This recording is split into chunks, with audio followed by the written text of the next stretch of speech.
Nous remercions très sincèrement mon épouse, mon conseiller Bonan Kalonga et moi-même pour l'accueil patriotique qui a réservé depuis mon arrivée à l'aéroport.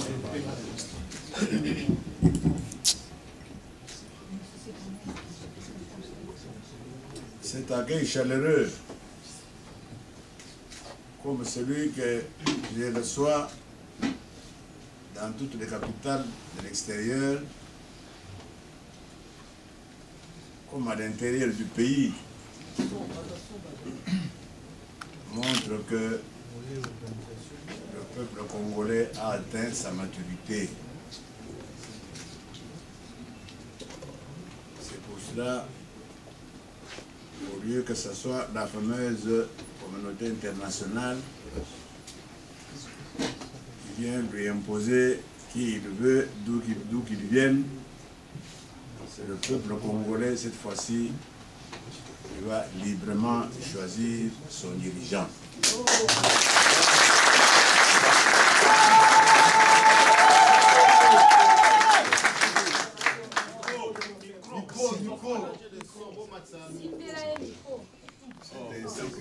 Ah, monsieur.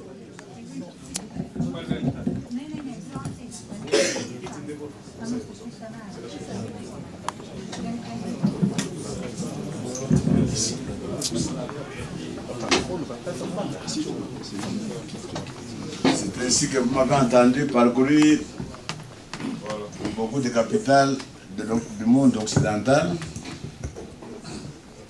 au Canada et aux États-Unis d'Amérique.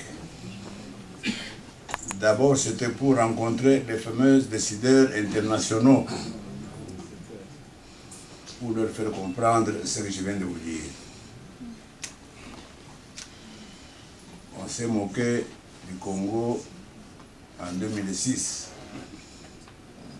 par une soi-disant élection qui nous a produit le phénomène que nous vivons actuellement à la tête de notre pays. Entre parenthèses, je voulais encore vous dire que ces accueils partout montrent que le Congolais, tout le peuple congolais est décidé à bouter dehors l'imposteur que nous a été imposé par la communauté internationale.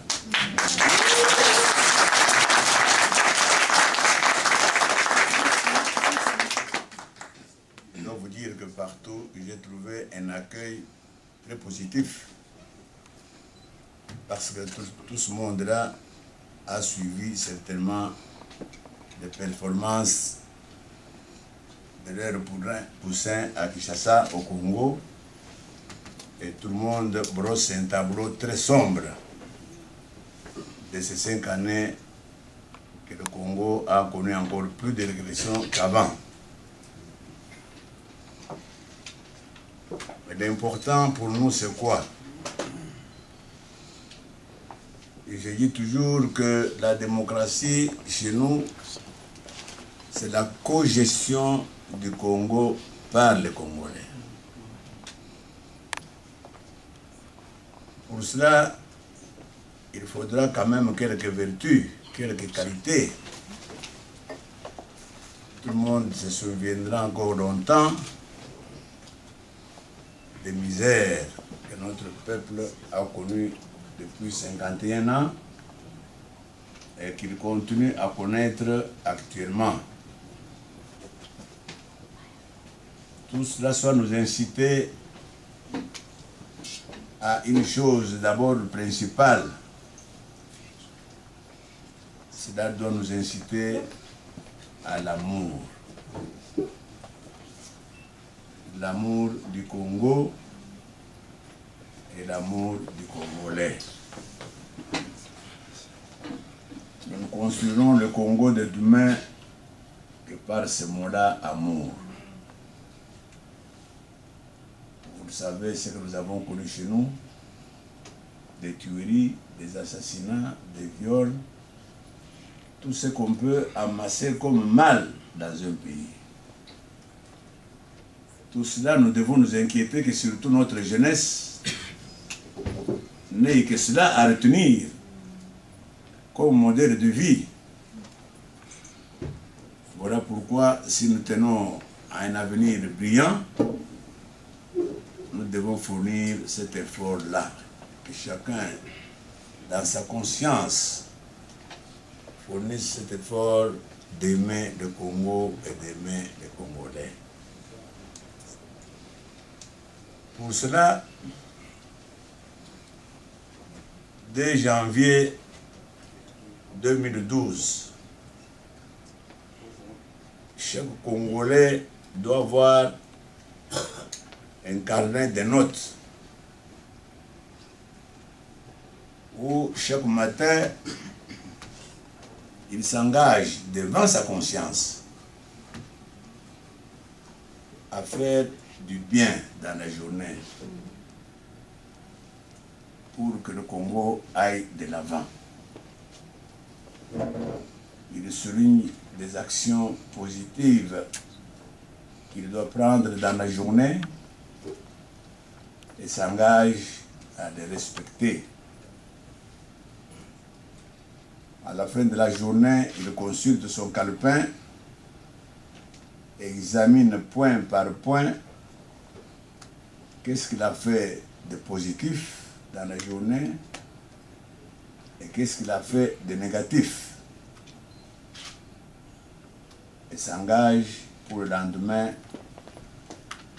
de faire ce qu'il a fait de mauvais aujourd'hui, de faire du bien à sa place demain. C'est ainsi qu'à la fin de l'année,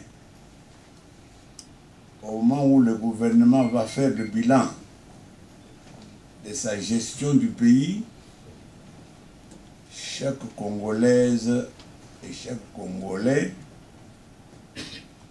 prend son calepin de notes et voit lui aussi quel bilan il peut offrir à la nation.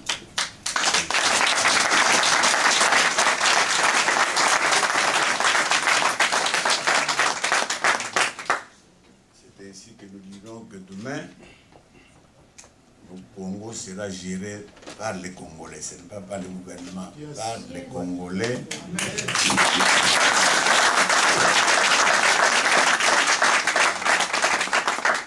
Dans leur ensemble.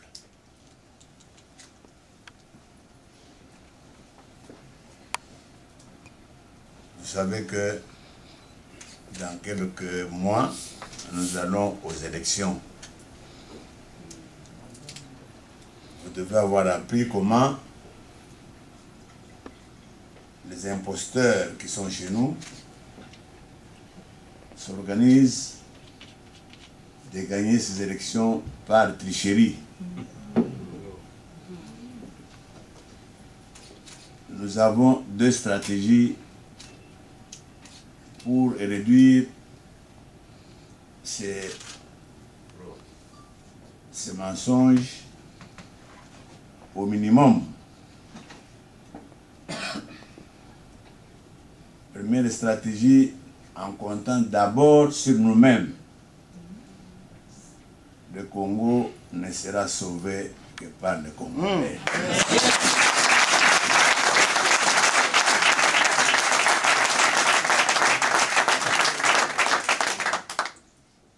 C'est ainsi que vous devez avoir appris que presque chaque semaine, il y a des marches dans Kinshasa pour que la fameuse commission électorale soi-disant indépendante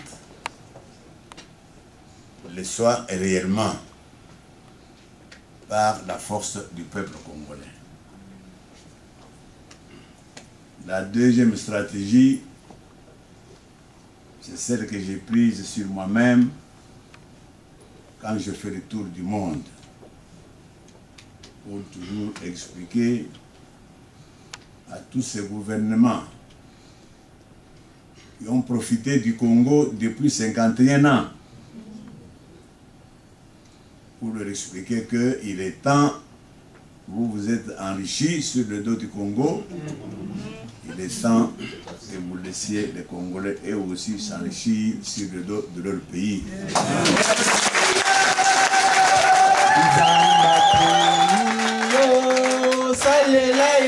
Nanzo tope na motema na yo mobimba nzamba poni aponio salela ye nzamba ponio salela ye nanzo tope na motema na yo mobimba nzamba poni o aponio salela ye nzamba ponio salela ye nanzo tope na motema na yo mobimba nzamba ponio.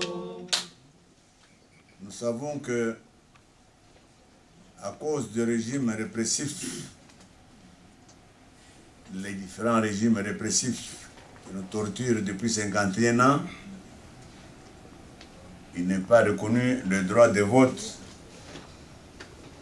à nos compatriotes qui vivent à l'extérieur du Congo. Ne vous en faites pas, ce n'est plus que question de quelques mois. Vous aurez le droit, comme tous les Congolais, à voter partout où vous trouverez dans le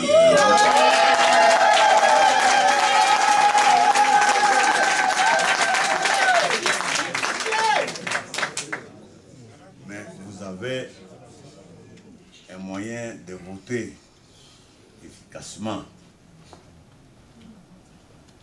Parce que tout le monde sait que c'est grâce à vous, de la diaspora, que vivent des millions de Congolais qui sont à l'intérieur du pays.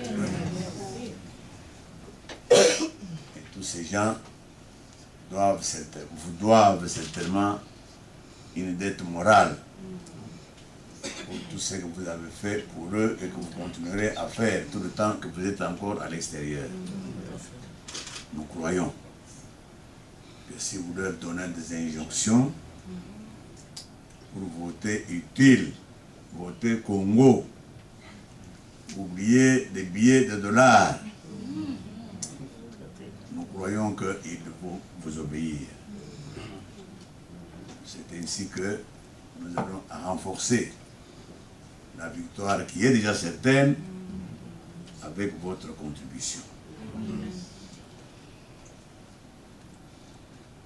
Il y a beaucoup de choses à dire sur le pays, tellement que je ne sais pas où commencer. Je crois que la meilleure des choses, pour que je puisse développer certains aspects que je peux oublier, j'attends de vous que vous me posiez des questions, et peut-être en donnant des réponses, je peux satisfaire à votre curiosité.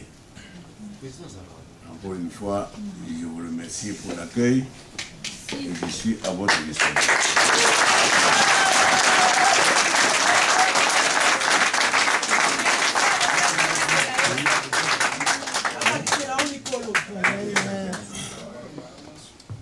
Chers compatriotes, on va prendre des questions que vous voudrez bien poser au président.